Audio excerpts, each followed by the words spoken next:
everyone, welcome back to Children's Art Museum of India. In our today's tutorial, we are going to understand about gouache and what kind of papers do we need to use in this. Make sure you have a paper of 160 to 300 GSM and the listed materials. Gouache is a water medium commonly known as opaque watercolor. You can use water to thin down the paint so it can be used thin and transparently, or thick and opaquely if less water is added. Typically you work from thin to thick, meaning you start with a very diluted wash of paint and gradually build up the opacity of color when you are painting any landscape or a tree. Because of the opacity of gouache and the nature, you can either work from light to dark or dark to light. Consistency of paint, here I have used black marker. You can also use a black tape or acrylic black paint. Just make a black strip like this. The first two red stripes I have used very less amount of water. That means even my paintbrush didn't have a lot of water. Going forward, I am adding little bit water and paint. More paint and less water. You can see the opacity of the paint on the paint tubes as well. The ratio of paint to water decreases so that you can understand and see how much transparent of a color you can get with gouache. Gouache paints are matte in nature.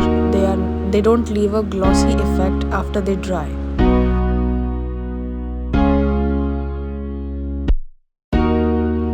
Coming on to next topic, this is another practice of blending gouache together. We will be working with two different colors. I have opted for vermilion and yellow. You can opt for any color of your choice. You can also go with crimson, vermilion and yellow.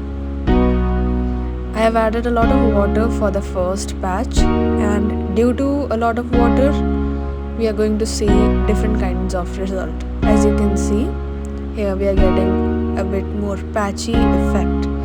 It is blending, it will blend because we are adding a lot of water, but it will leave a lot of patches,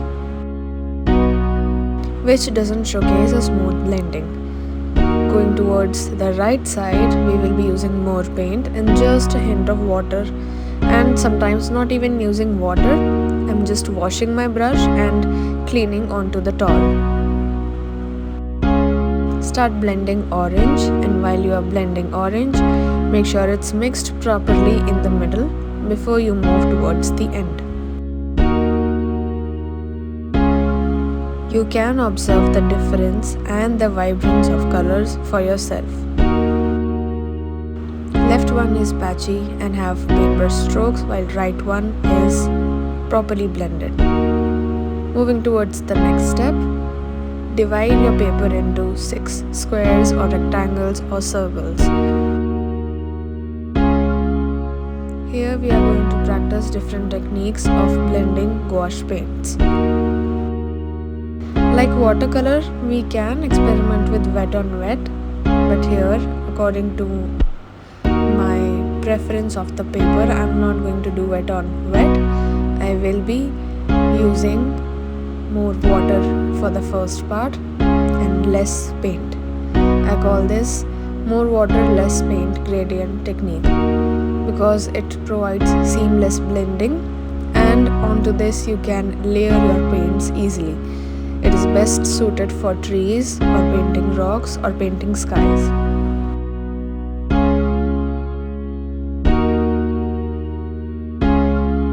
Onto the next box, this is called damp brush blending. Whatever amount of water your paintbrush has, you have to work with that to blend the paints later on. Yes, exactly. Right now we will not blend the two shades. So vermilion and yellow, they'll sit right next to each other, but they will not be blending into each other.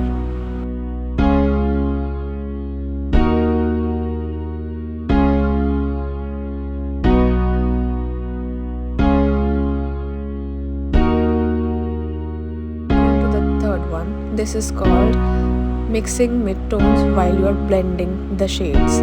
So suppose you're using vermilion and yellow just like me. I'm blending my vermilion on the left side of your screen. You can see I've mixed yellow with it. It made a deep orange shade. Now adding more yellow and less vermilion will give me more yellow tone. This is a well practiced technique in acrylics as well.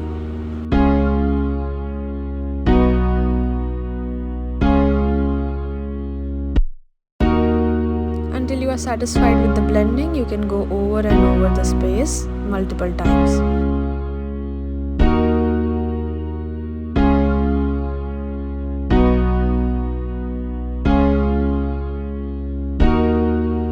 I'll be going towards the second one again after this because the paint box is dry, and over there we are going to use the damp brush. This technique is helpful when you want to give a mystical view to your painting.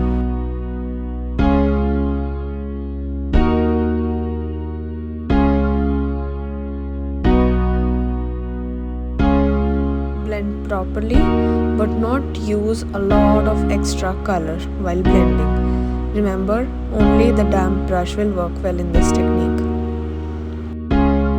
The next one is blending light to dark, which means going from yellow, whether it is placed on bottom or top or left or right or middle, but our blending will be from the lightest color towards the dark color. It is not compulsory to use vermilion with deep yellow. You can opt for any color like blue and purple and pink, or pink and purple, or lemon yellow and green. Make sure you don't go overboard with vermilion onto the space of yellow. If it does, then let it dry a bit and go ahead with your yellow again. For our upcoming technique, you have to use white. Gouache paint dries fast, so do not hesitate. Blend the paint while it is still moist. This technique is blending with help of white. So we are going to incorporate white to help us blend two different shades with each other. This technique comes handy whenever you have to paint any contrasting sky like light blue and orange, light blue and lemon yellow. Purple, pink and white is the dreamiest sky I have painted with this technique. Use light, gentle strokes when blending to avoid lifting the underlying paint. After applying yellow, we again use white because these are two different families of color, orange and orange plus white, yellow and yellow plus white, and see how beautifully it turns out. Your gouache paint should have a creamy ink-like consistency, not too thick and not too watery. The last technique in this work is going to be wet on wet bleed blending. So there is a lot of water towards the middle section, so the colors bleed very easily into each other.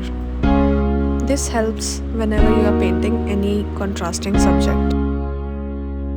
I hope this video was helpful, and do try these painting techniques in your regular gouache paintings. Stay tuned for more such tutorials.